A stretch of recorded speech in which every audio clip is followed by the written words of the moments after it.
Hey everyone, and welcome to Screams After Midnight. I am Peter, that is Timothy, Timmery.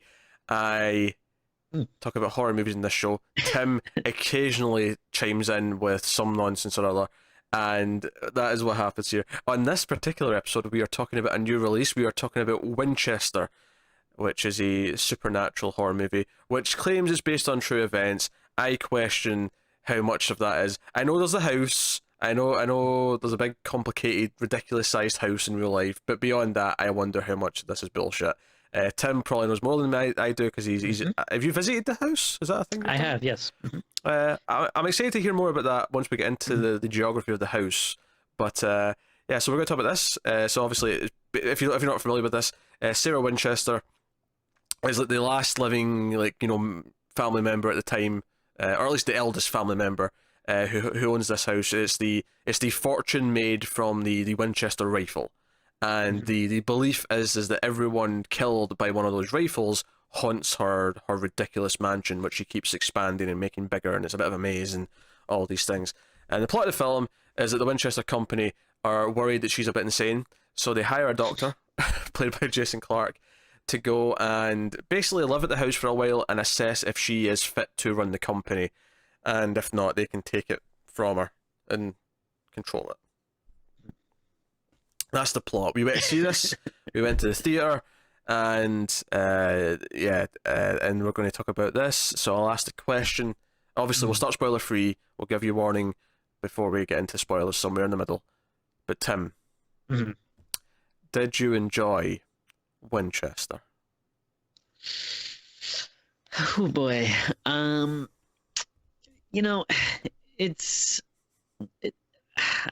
don't want to say that I liked it that much, but I don't think it's like horrible. I just think its biggest sin is that it's pretty generic.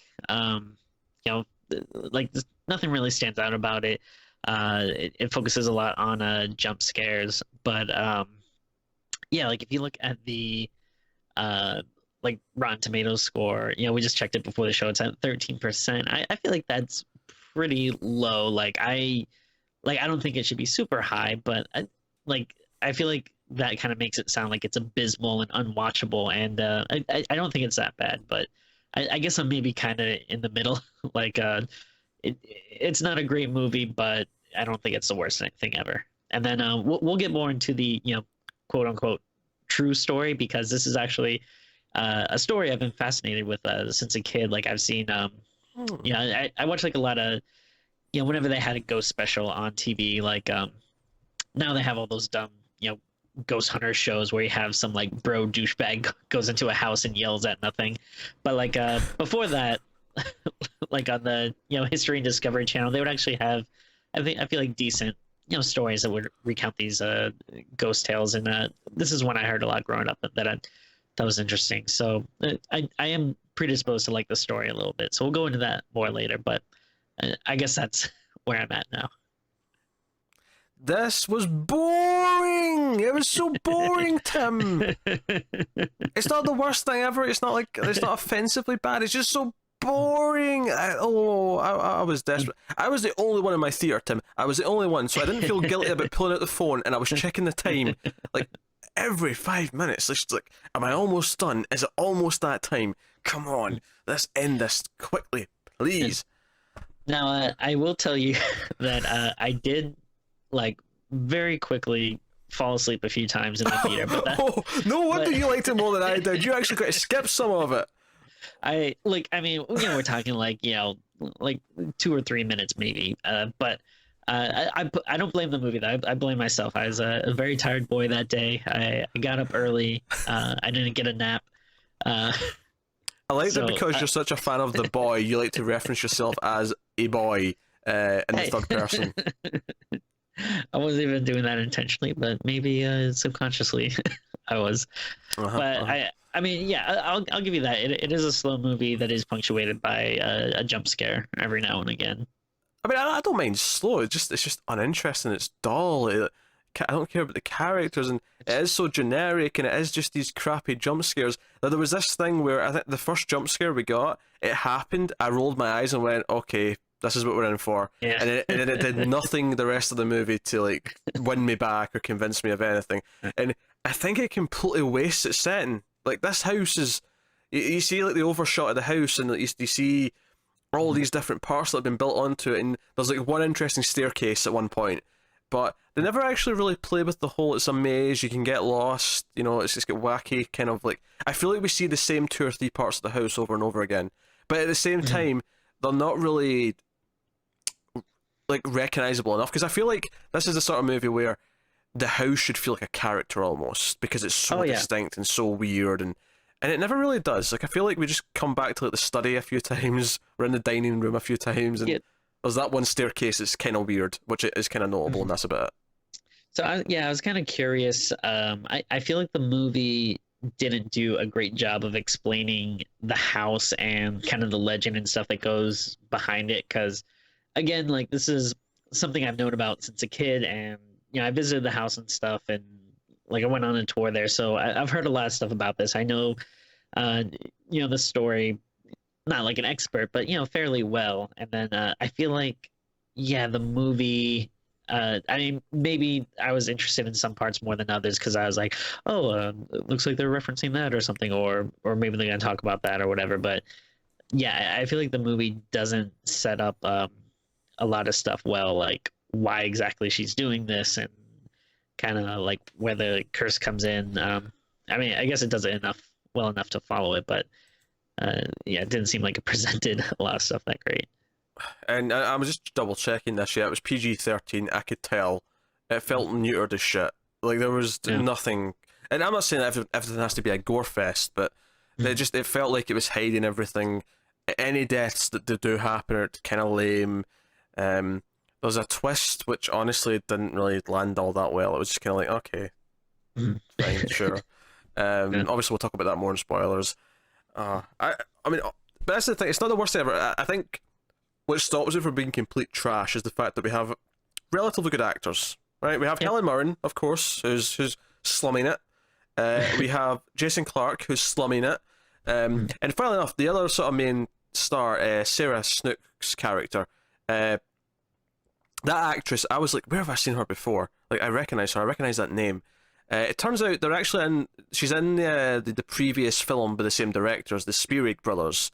They did a movie a few years ago called Daybreakers, and then a couple of years ago they did a movie called I forget what it was called now. Hold on.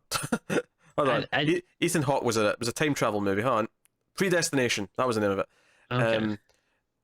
I actually kind of like Predestination. It wasn't great. It was a little bit rough around the edges, but it was such a wacky sci-fi time travel movie that I kind of liked it. But she was in that. And by the way, at one point in that movie, she has like glasses and she's got like sort of her hair's kind of like sort of puffy, and she's like the perfect Barbara Gordon. Like just as visually, I was like, if she could play Barbara Gordon, she'd be perfect for that role. But regardless, I'd be down with that. So she was in that. So like, okay, so same director. So obviously they like her enough to have brought her forward. But yeah. We also had I don't know the actor's name. Is this the dude from Insidious? Yeah. Yeah. I was gonna say like, I've only been to the movie theaters twice this year, and both have been horror movies with this guy in it.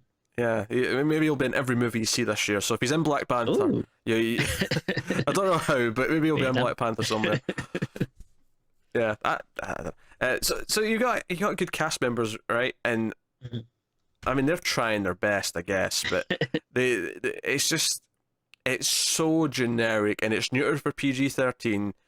The plot build isn't really that strong. I feel like it's just kind of going at the same level until it hits the third act, and it just jumps up, and then it's like, oh, everything's happening now, all crazy. Yeah, and I don't know. It's a shame. I feel like I want to like this movie more than I did.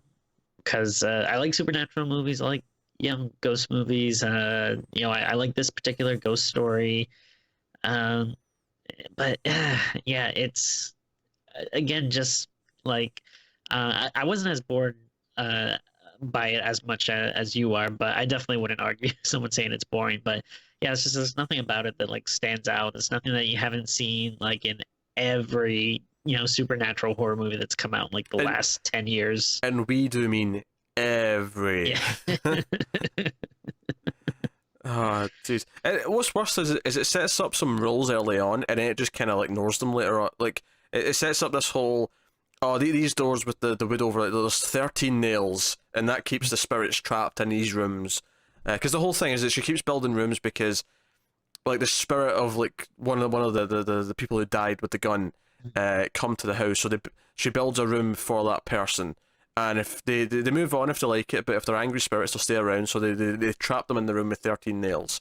And I'm like, okay, maybe that'll be a factor that comes in. But by the end of the movie, those doors just start opening for no reason. Like, it's whatever. Yeah, like maybe like super minor spoiler warning, but yeah, at one point you just see like a ghost just basically pushes one of the nails out, and it's like, all right, what's the point of like even doing that if they can just do that? Yeah, it doesn't make a whole lot of sense. Now I will say, all this stuff is like talking about in terms of like the again, quote unquote real story or whatever. This is all bullshit. Like, oh, of course, I assume so.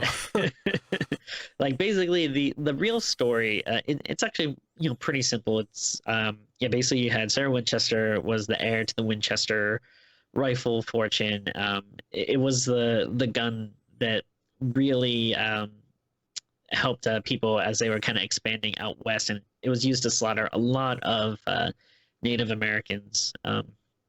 And that's why they called it like the gun that won the West. And then her husband and child died like pretty suddenly, I guess, kind of under unexpected circumstances. And then she started having, I forget if they were like dreams or if she went to a psychic and a psychic had visions, but basically she got these warnings from like the ghosts of the spirits that have been killed by the gun.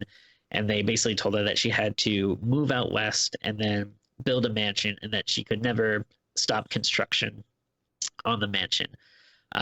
So that's basically what she did. Like, there was never anything like, oh, I'm building these rooms to trap and release the spirits. That's like the whole Hollywood thing. Yeah, yeah. Well, the fact that she also gets messages from the spirits as they enter the house. And she like she does like her own little seance every night where she like listens to them and draws what room they want, and then she gives it to the contractors. Here, build me that room.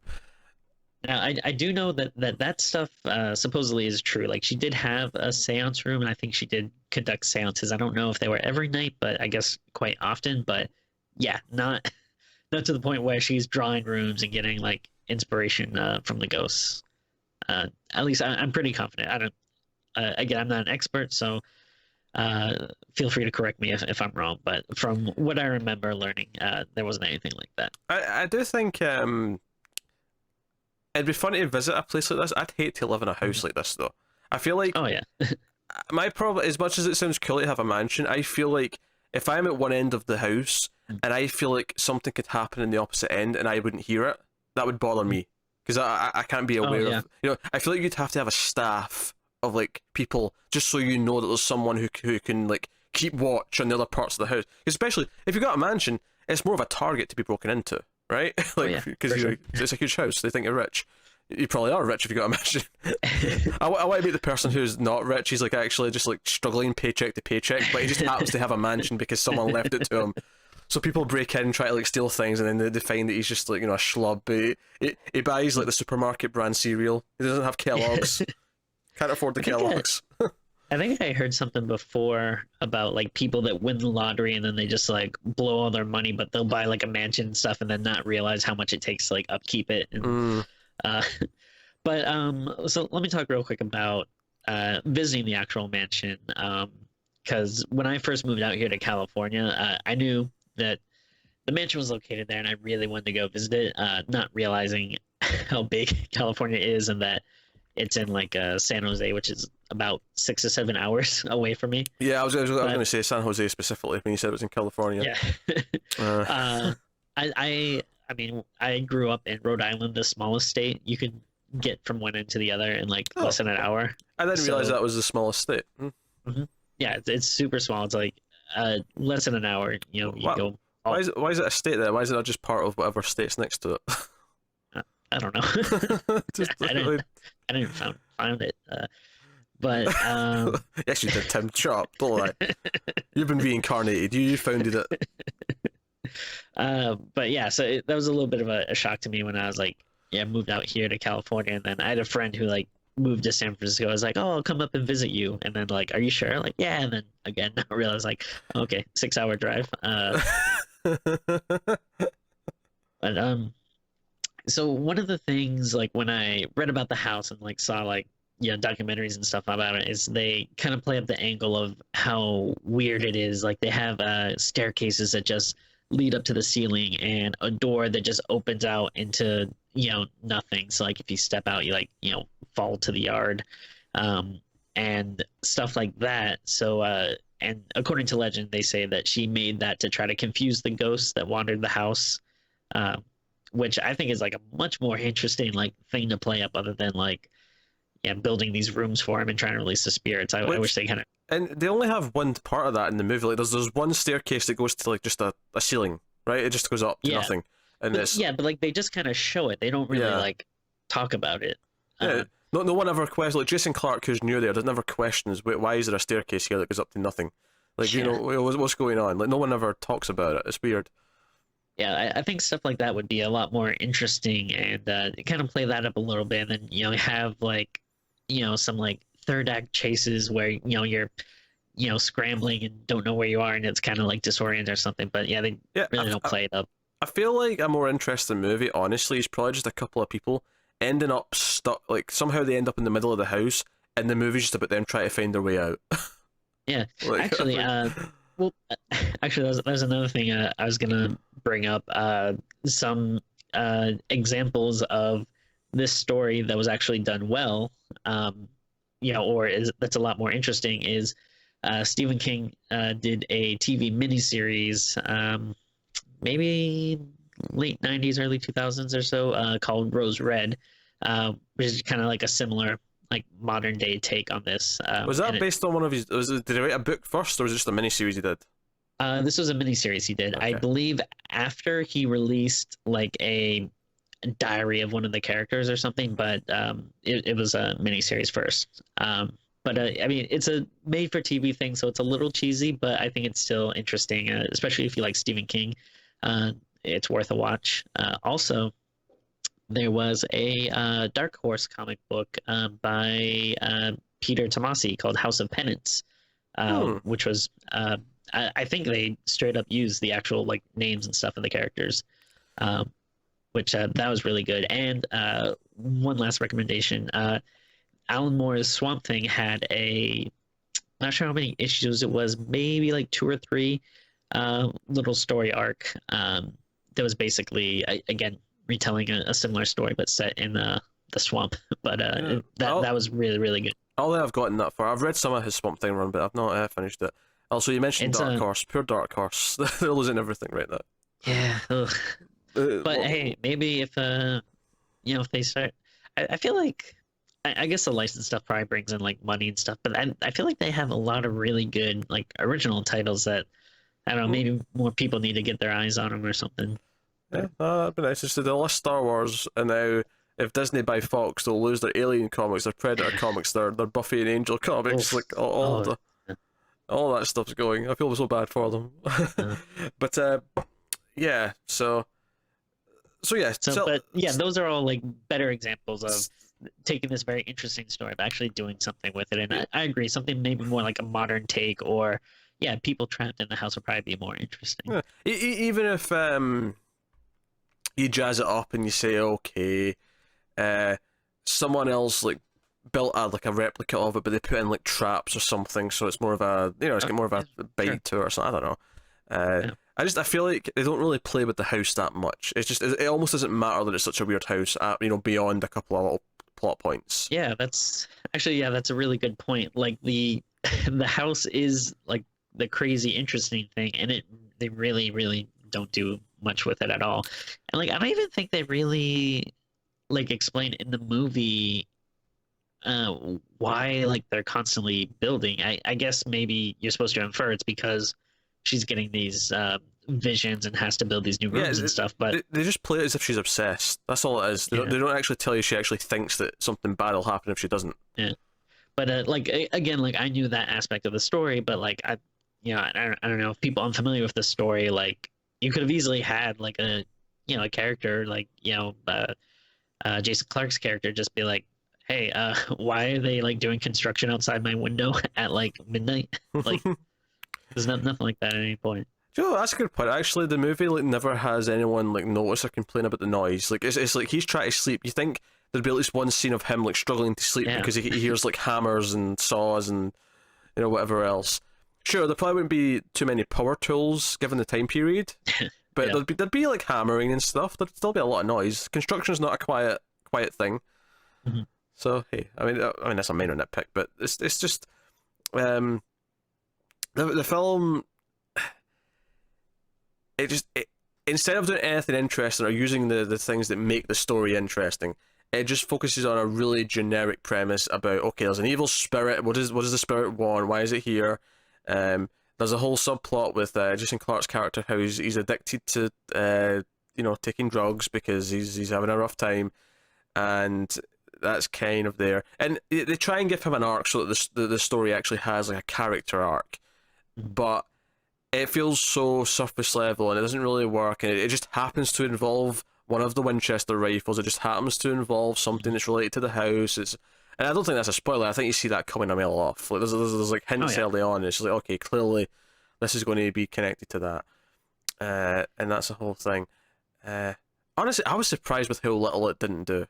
Like I felt see when it was like ramping up to the third act and all this stuff was finally going down and chaos was ensuing. I was kind of surprised with how little had really happened before now. Most of it was just the same old thing where Jason Clarke gets up at night and sneaks around the house a little bit, sees something creepy, and then writes it off as, oh, it's just because I'm taking drugs, or it's just because I'm having withdrawal symptoms from said drugs, depending on what part of the movie it is.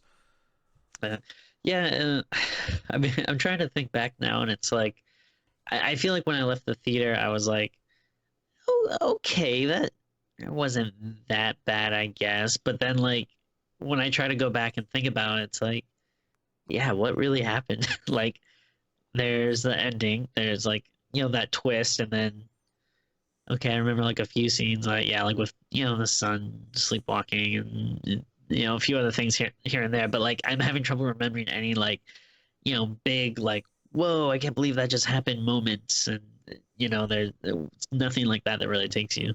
Nah, there really isn't. I mean, arguably the only time they really use the house is at one point Jason Clarke's character sneaks out of his room and he gets to another part of the house by like going across the roofs, because there's like all these different parts of the roof that are all kind of, it's almost as if they're separate buildings almost, but they all kind of connect.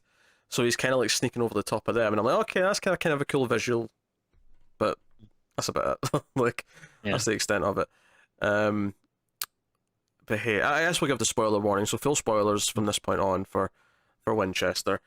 Let me ask you this: that really sort of like shallow staircase that winds around, was that actually in the house? I believe it was. Okay, cool. That does sound familiar. Yeah. So here's the thing that kind of like disappointed me when I actually visited the house. Because again, they always have these examples of the staircase that leads, to the ceiling, the door that opens out into nothing. So when you visit the house, you think that's like the entire house is going to be like that, and then it's kind of like just those two or three things, and you're like, oh, like the majority of it is just a normal mansion, and it's kind of interesting because it is like super old timey, and it's kind of fascinating to walk through that stuff, but there's really just a few examples like that that are weird or bizarre. I will say though, the movie, it's been a few years now since I actually visited, but from what I recall, like the movie did seem to do a good job of like capturing the look of it. I don't know if everything was exactly the actual rooms and stuff in there, but from what I remember, I was like, yeah, it looks somewhat accurate. So what do we? I guess we talk about the twist. I guess we talk about the twist that they clearly think was a bigger deal than it actually is in the movie. So there's a couple of sort of butler characters, and there's one that kind of catches his eye. You may actually, if you watch Twin Peaks this season, the newest season, you'll recognize the actor. He was a evil douchebag on Twin Peaks. I think you recognized him. Not off the top of my head. Who do he play? trying to remember. I could describe it really easily, but it'd be a spoiler for anyone who's not watched it. I'm trying to think of what his actual name was. It's been a while. It's not Richard Horn. Yes, Richard. Oh, it is? Oh, okay. Oh. Yeah, it's him. Oh, okay. I didn't recognize him, but when you said evil douchebag, that was the first name. Yeah, no, I was like, huh?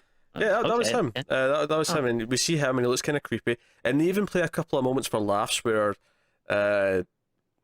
Jason Clarke wants a drink before Helen Mirren shows up, and that's against the rules, and he kind of shakes his head at him, and it's like, oh, a little joke. But then the big twist later on is like, because Jason Clarke keeps saying, oh, there's no ghosts, I've not seen anything, it's all just been in my head. And then he turns out that he's been dead the whole time. No one else has been seeing him but him. And he's like, oh shit. The butler, not Jason Clarke. Yeah, not Jason Clarke, the butler. The butler from Twin Peaks. And although Jason Clarke did die for like, what, 2 or 3 minutes or something? He did, yeah. He tried to stop his wife/girlfriend from committing suicide with a Winchester rifle, and when he pulled the gun away, she pulled the trigger by accident and killed him, basically. And then she killed herself, and then he woke up. And he kept the bullet. And he kept the bullet, yeah. A bullet which, by the way, can shoot ghosts because it's connected to death. Yeah, in other circumstances, that would sound really cool to me. But, like, in this movie, I was like, what? And, of course, his wife is one of the spirits that are trapped in a room in here. And he goes and confronts her by the end of the movie, and it's a whole thing.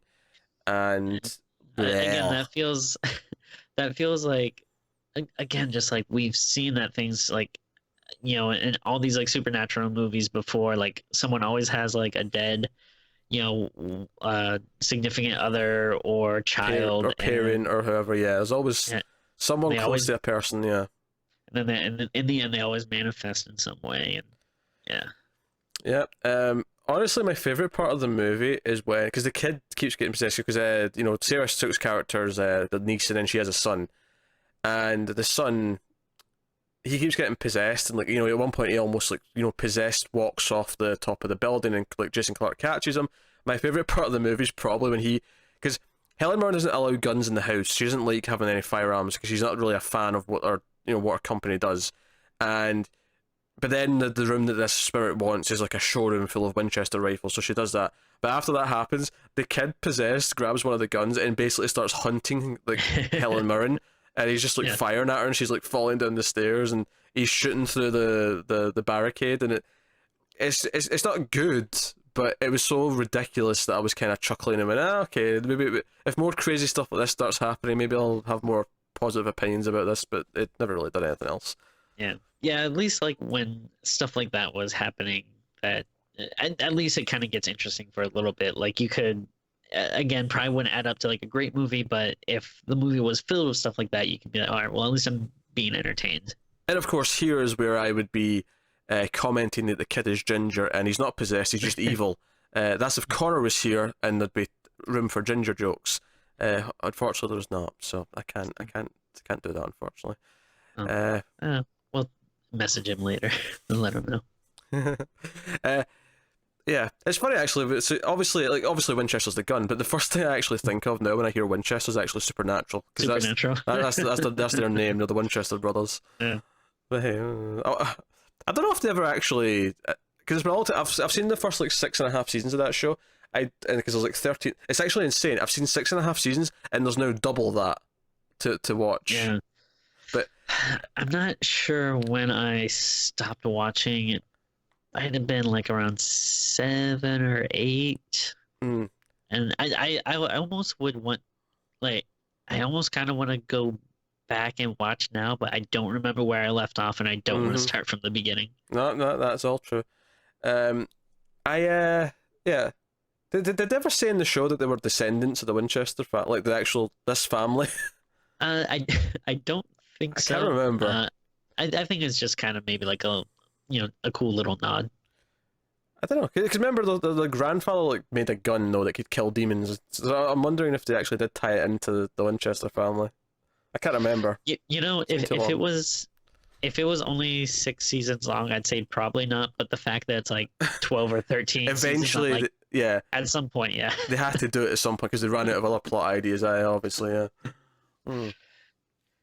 So, like, what do you think about all the the stuff at the end with like once again get, I guess, is like ramped up and they're basically fighting this one evil spirit. Lots of random shit that was boring as hell to watch, and you get the flashback of what what evil Twin Peaks Richard Horn did. Yeah. He blamed Winchester for the death of his brothers.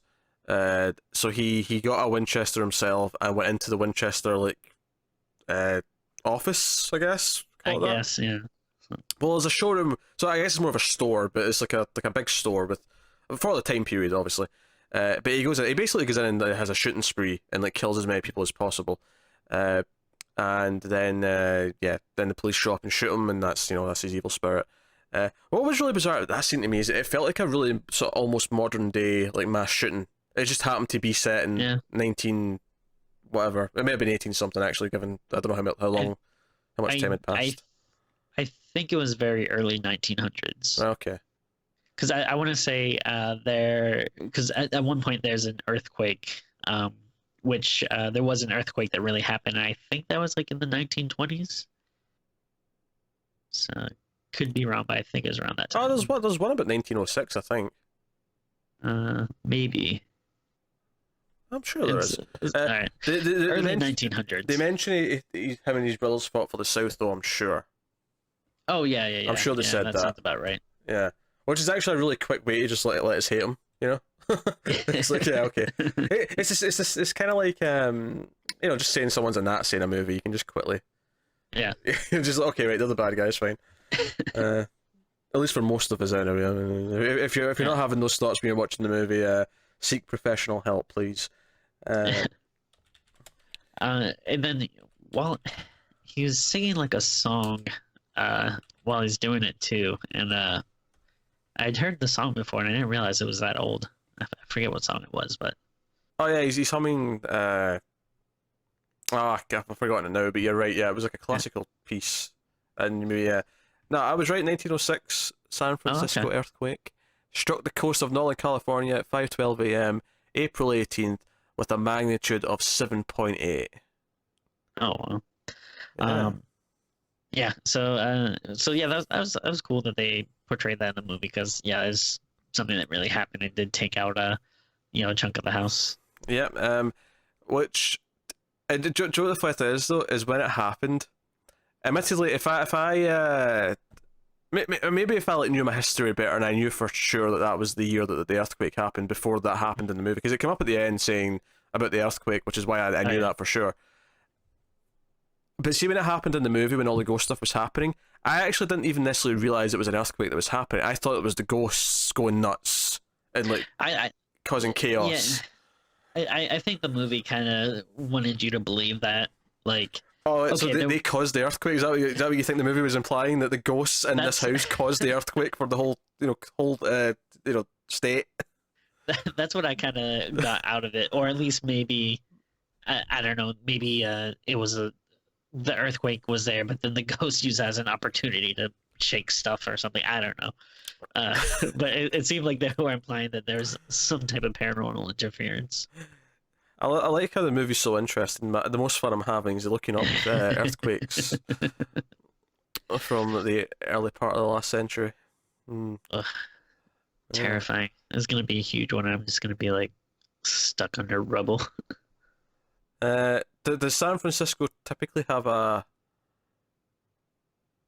higher earthquake rate than LA does? I'm just asking. I don't know.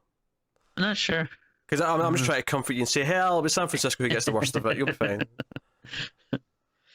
I don't know. Oh well. Oh, forgive me.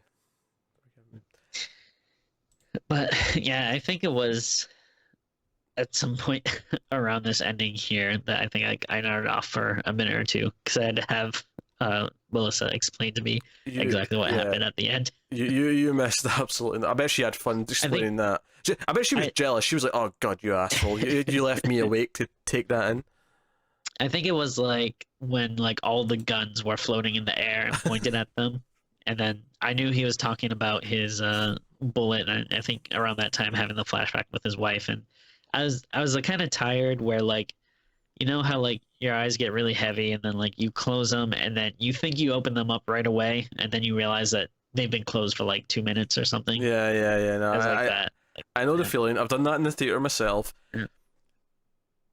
Do you know what's funny, actually? I was really tired when I went to see it, and I somehow didn't fall asleep. I was really fighting the entire time because I forgot I had to go to the theater yesterday when I went, and I actually stayed up all night, get this, watching movies, not realising I had to be up to go to the theater. So I had to just stay up until I went and then not sleep until I came home, which Jesus. made me feel like absolute shit. The movies I watched before I went though were much better than Winchester, so I'm not really complaining too much. But that's the thing. Oh, here we go. Here's good stuff. Yeah. I'm just looking up earthquakes, Tim. Don't Oh, mind okay. me. Look up earthquakes caused by ghosts.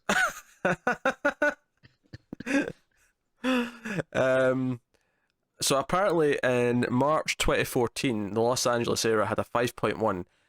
No deaths and injuries were few, but the total damages was 10.8 million. Oh, Jesus. That's a thing.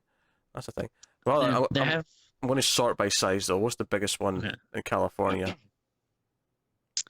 There have been like a few times where like things would shake a little bit, and normally though I just assume it's like a truck driving by or something, and then not realizing afterwards someone's like, oh no, that was an earthquake. I was like, oh, I didn't realize.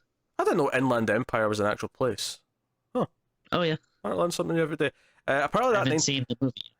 Oh, I like the movie. Although I would save that to be your last David Lynch movie if you've not seen the others, because it is the most weird David Lynch movie. Yeah, I think the only ones I haven't seen are Dune, if you count that as a David Lynch movie, and then Lost Highway and Inland Empire. Lost Highway is pretty good. Dune is a wonderful mess. I liked it a lot for all its faults, but Part of me kind of wants to read the book, but I think it's pretty long. Denis Villeneuve is making a new version of it, so you get a movie soon from him. Cool. That 1906 earthquake is the second highest recorded. The highest one was Central Southern, and it was 7.9, and that happened in 1857. I know, right? Well, it sounds like we're good and won't experience any more. Yeah, there's a lot of sevens. The most recent one being Baja, California in 2010. So, well, if it's not an earthquake, it's a fire out here. That's something true. That's gonna get us. Yep. The East Coast will drown and the West Coast will burn. That's basically the rule. I was talking to someone about this recently. Just like, I wonder if there's somewhere you can live that's just like the perfect spot where you don't have to worry about anything. Like, there's no snowstorms, there's no like fires or earthquakes or tornadoes or like just naturally speaking, there's no like danger or anything. Yeah, I mean, to be, I feel like you can't completely get rid of them, but you can get mild. You can get stuff that only goes so far on either end. To be fair, the UK is pretty much like that. It's just kind of you get you get a little bit of snow, you get a little bit warm in the summer, but it doesn't move too high or low either way. To extremes, there's no tornadoes, there's no hurricanes, there's no volcanoes. Doesn't sound too bad. It's just kind of miserable and damp all the time, but there's nothing dangerous. Tat for tat. I mean, LA, of course. I imagine has very, very pretty summers with, There's like maybe like 2 months where it's really nice, and then like 3 months where it's just so hot. Yeah. No, I can imagine. Like one time I came outside and like someone had put, like people put like flyers and stuff on your car, like on the windshield. One time I came out and like one of those like melted onto my windshield. I was like, oh great, thanks. Oh my god, it's just hell. You can tell we love talking about Winchester, can't you? Because we've been talking about earthquakes and the climates for a little bit now.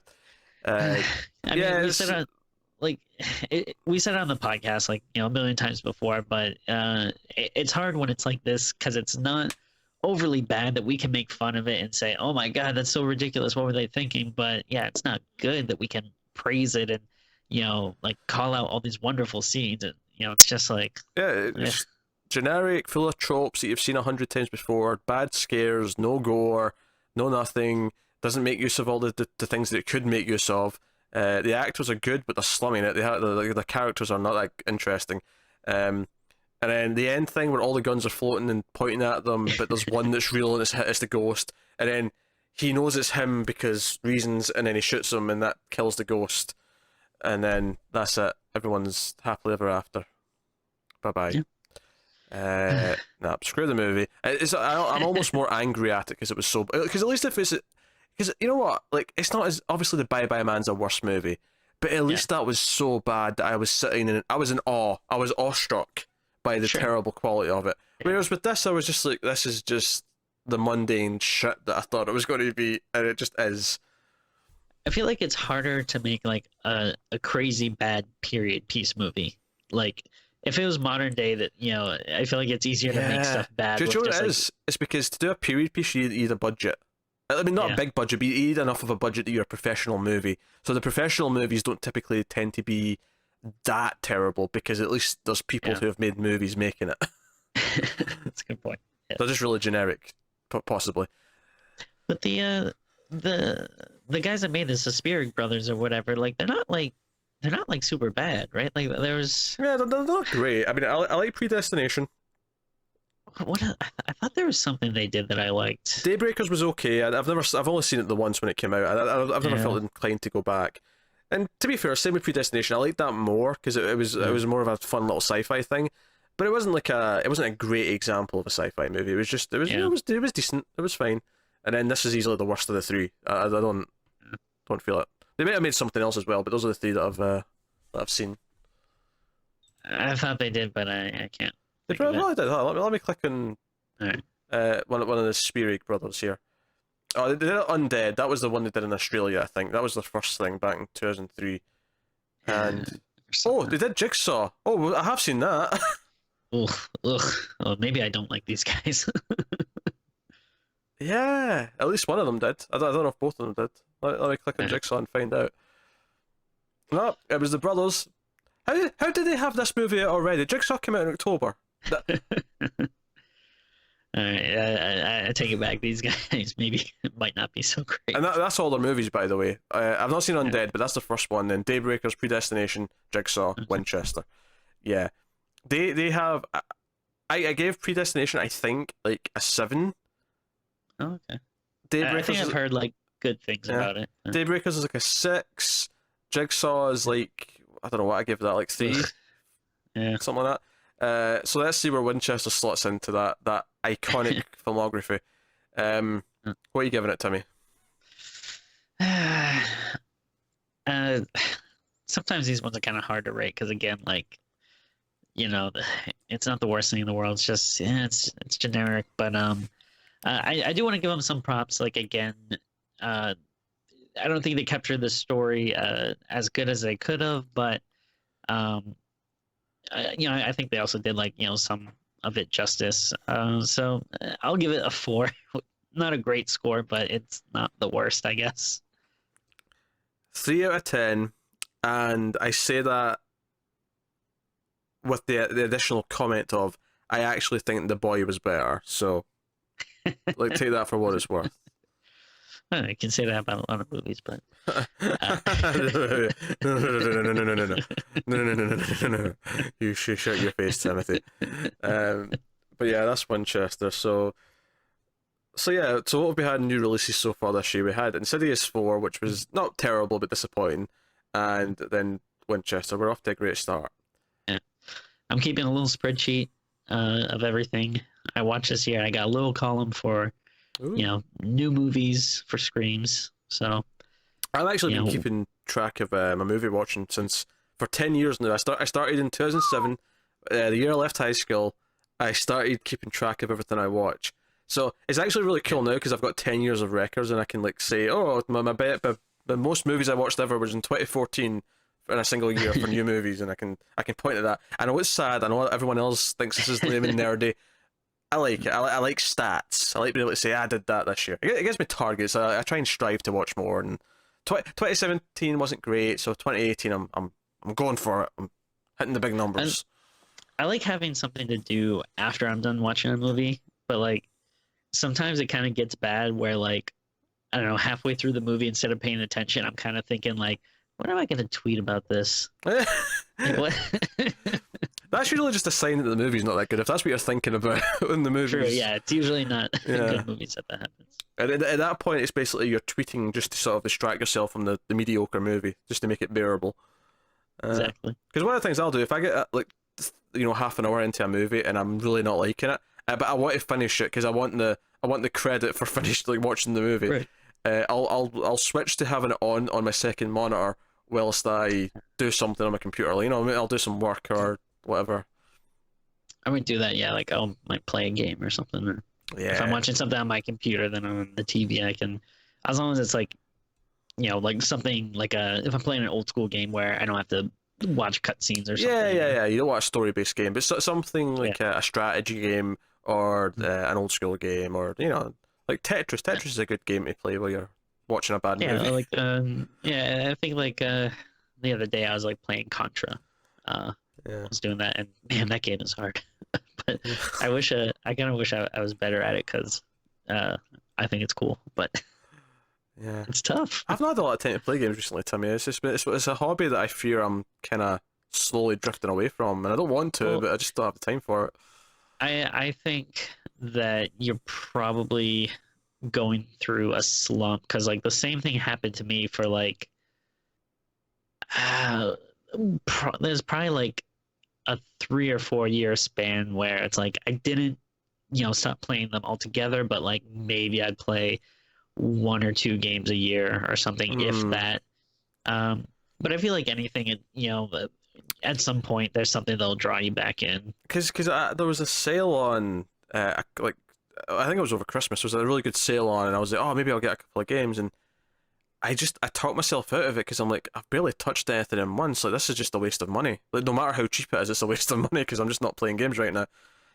So it sucks because I don't actually want to do that. But something's happened. But I mean, maybe I'll come back re-energized, like better than ever. Yeah. That's what happened to me. Like once I did get back in games, I think it was actually kind of listening to podcasts that got me back into it. Because once I started listening and hearing people talk about games and stuff got me like, oh yeah, this is fun. I want to do this. I think it's like everything, you kind of go through ups and downs. Yeah, I'm going hard on the movies and the comic books right now, and so sometimes when you go hard on a couple of things like that, you don't really have time for the for the other one. Yeah, I mean, if I had to rate my medias of choice, it would probably be comic books, then probably movies, slightly over video games. Although I have been reading a lot of regular books lately. I don't know. This is the problem with being a nerd and caring about all these things, Tim. You want to be up to date and all, you want to be well versed in all, you want to have a nice prolific spread of taste and whatnot, but you just I mean, I don't want to sound like an old man, but like I feel like there's way too much stuff, like I can't keep up. Like I used to be on top of everything, and honestly it's kind of funny, like I'm almost relieved sometimes when I don't like a TV show or I don't like like a franchise, because I can just ignore that franchise and just have to like add it to the list of things to do. It's a weird thing to do. True. Except horror movies, because we do this show and we work our way through every goddamn thing. Mm-hmm. And by the way, if this is your first ever episode of Streams After Midnight, we do not tangent this much normally. We stay pretty on topic of the movie 95% of the time. This is just a weird episode where we just didn't think the movie was that interesting, so we went on a lot of tangents. So I'm hoping I get my mojo back with video games at some point. But do you know what might do it actually? Like, I don't have an Xbox. I've got a PS4 because they just have better exclusives, and that's why I got a PS4 when I did way back at launch. But I don't know if you heard about this. That what Xbox announced recently that could cause a bit of a shift. What's that? So they've got this thing called the Game Pass, right? And it's basically Netflix for video games, where you pay $10 a month and you have access to this library of games, and it's not a streaming like the PS Now one. You actually get to download it and install it, so you're playing it properly. But you have access to it as long as you have your thing.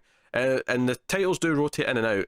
However, what they announced a few weeks ago, and this is a big deal, is that their exclusives, the first party titles, so your Halos, your Gears, your Forzas, what's coming up, Sea of Thieves is coming up, Crackdown 3 is coming up, right? Now, those don't excite me that much, them on their own, but the idea of this is really good. Those are going into this thing day one. So if you have the Game Pass, if you pay your $10 a month, you get the new Halo on day one in this thing. You don't have to pay for it. It's basically like Netflix, where their originals go straight into the thing and they never leave. The third party stuff that's there that's older, that'll rotate in and out. But and honestly, the appeal of like never having to buy a game again and just having a service like that that's more affordable sounds great. Because games are expensive. I hate this, and I'll tell you why. Okay, why do you hate this? So, on like as an idea, it sounds great. It makes a lot of sense. But I kind of hate Netflix now, because whenever I want to watch something, I go to Netflix and I spend like an hour flipping through stuff, trying to decide what I want to watch, getting frustrated, putting something on, getting bored in 5 minutes, and shutting it off. And I understand why Netflix makes sense and why it's good and stuff, but I feel like I watch less because of it, like versus where if I had to buy something or rent something, I'm stuck with it, and like by golly, that's what I'm gonna do. I get you. I get you. I'm kind of like that with like if there's something I just have access to because it's part of a service, it'll just sit there because I know it's there. I can use it any time. But if I buy something specifically, I'll make a point of getting to it soon. Yeah. So I do get that. But I can't deny that the thought of not having to pay for games and just paying for a service like Netflix kind of style sounds really appealing. I wish it was on the PS4, because I would just get that and I'd be happy, and that'd be it forever. I'd never buy a game again. Well, I mean, I would almost guarantee you, if this does well, that the PS4 will do something similar. If it does well, yeah. If I mean, it will be a while because PS4 is winning by quite a margin. But if this starts shifting the it is. Look at the tangents here. We're talking about video games there for the last like 10 minutes of this. But it's a nice idea. Like I think it's a big deal. I just don't care enough. Like I'm not interested enough to actually buy a Xbox right now for a start, and B, those games themselves aren't that interesting to me. But if Sony did this and they've got like the new Last of Us, the new whatever else they've got coming out, Spider-Man, like if those were going day one, like God of War, there's a bunch of survival horror games and stuff. I'm sure there'll be. There's that zombie one. This is the Horde. It's like DayZ or World War Z with all the Horde, and they're all kind of running at you. Left 4 Dead? No, it's a new one they showed off the last couple of E3s.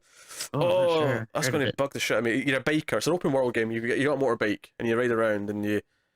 I don't think I actually. And you can set like traps, because there's like, you'll have like, your raider characters, because it's the post-apocalypse, and you can like set traps so that the zombies will go after them, and it doesn't necessarily look great, but there's potential there. Okay. I do the one Xbox game that I do actually kind of want to play is Alan Wake. Okay. I've got it on PC. I've been as you know, I've been reading a lot of Stephen King lately, and I forget how I found it, but I heard people saying like, like Alan Wake is like feels a lot like a Stephen King in video game form. And it does kind of. That. I've never got around to finishing. I've played like the first 5 chapters of however many there is, but it's okay. It's got its moments. Someday. Although, like with stuff like games like that now, where it's like everything's so story focused, I'm like, well, I just like watch it all on like YouTube. Like it's not as fun as playing it, but it's like I don't want to buy, an Xbox just for this one game.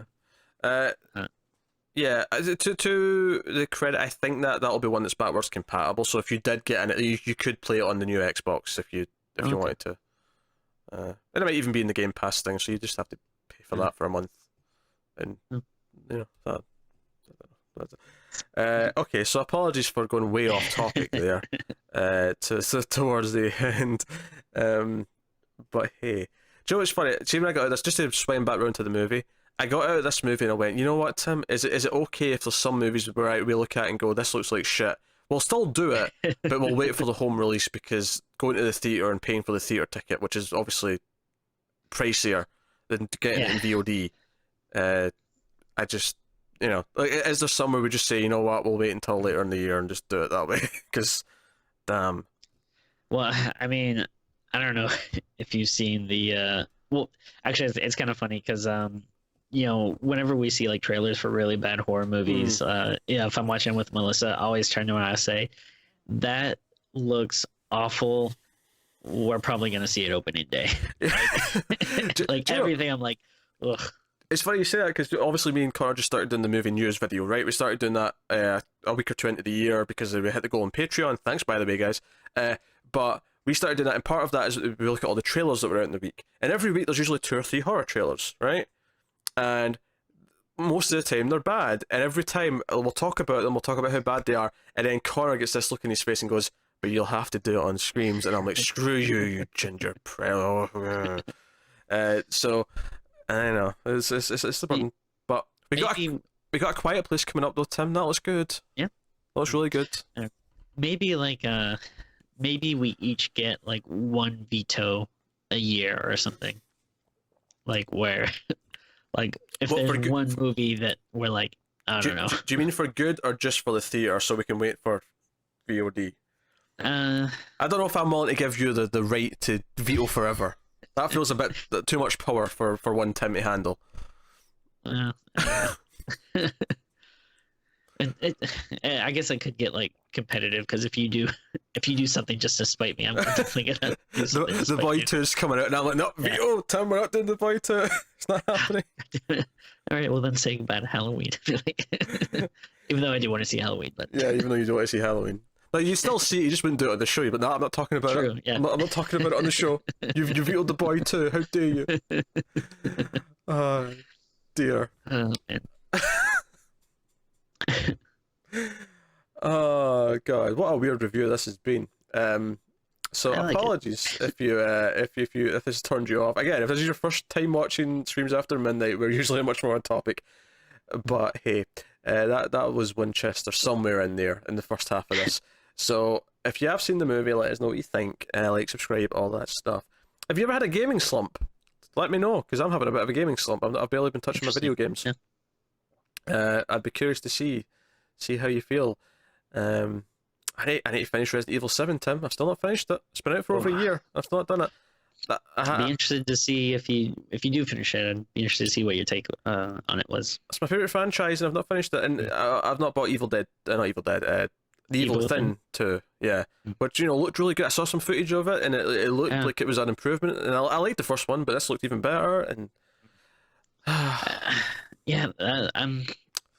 wish I could play more survival horror stuff, because that used to be like my favorite type of game, and I still like them. But it's like when I do get the chance to play games now, it's usually like not for long stretches of time. And survival horror, that's stuff you really want to sink into. You can't just play it for like 10 minutes and stop. I almost feel like we need to just like pick a day of the week that's just gaming day. You're not allowed to do anything else. That's how I kind of feel about like everything. Like I feel like and it's hard for me because I'm busy with a lot of stuff. But like I can't, like I always wish like, all right, I had one day for just like reading comics, one day for just catching up on like TV, one day for just games. And you have 2 days where you're allowed to work, so just deal with a job. Yeah, you get 2 days out of me a week. That's all you're getting. It sounds good. But yeah, I mean, I spend so much time doing stuff for the shows. I don't want to sound like I'm complaining too much, because I actually like doing all that. It's one of these weird things where you watch all these movies, you read all these comics, you watch all these TV shows, and then ultimately it's like, okay, well, something has to sort of die down a bit so I've got time for games, because there's just not enough time in the day. But I feel like once you get over 25, everyone has that opinion. There's not enough time in the day to do everything you actually want to do with your goddamn life. 100%. But I guess I'd rather have lots of things that I'm not quite getting to than be bored and not have anything to do. So that's true. Silver linings. Shall we wrap this up, Tim? Are we finally done with Winchester? But we're done with think we Winchester are. 20 minutes ago, but we're still here. So that is us. Thank you once again for watching. If you somehow want to support us after that rambles, head over to patreon.com/MailFuzzTV. You get to vote on the once a month episode, the Patreon bonus episode. The winner of the last one was a girl walks home alone at night, so we'll be doing that sometime this month. You can look forward to that. Nice. And then the vote for this month, what did we decide? Oh, it's Japanese movies. That's what it is. Yeah. 4 Japanese movies. The options in that for patrons, new or old, if you want to, if patrons already have what to vote, obviously remember to do that. If you want to go over and sign up, you can. But the options for the vote this month are Audition, Nice. Dark Water, Okay. Pulse, Mhm. and House. Ooh, nice. So there's your 4 options. So go over. Obviously no Ring or The Grudge because we did we did most of them. There is some Sadako movies that are kind of separate that we never got to. We'll do them someday, I'm sure, but we did all the mainline Ring and Grudge movies. Yeah. For sure. And there's a bunch of Ju-on movies that we never got to, but I mean, again, one day, guys, one day. We've got enough franchises we're working through right now. Oh man. Yeah. Oh god, Rings was so bad. I'm just thinking about that now. But that is us. So thank you once again for watching or listening and bearing with us through what has honestly been a bit of a train wreck. So thank you once again. We always appreciate it. Keep watching. Sorry, that just reminded me of something. Before Winchester came out, I tweeted like, "Oh, I'm excited to see Winchester, even though it looks like a bit of a train wreck." And then I was surprised to find out that the official Winchester movie Twitter liked the tweet. So I was like, "Oh, okay." Tim, Joe's happened to us a couple of times in the Mail Fuzz account.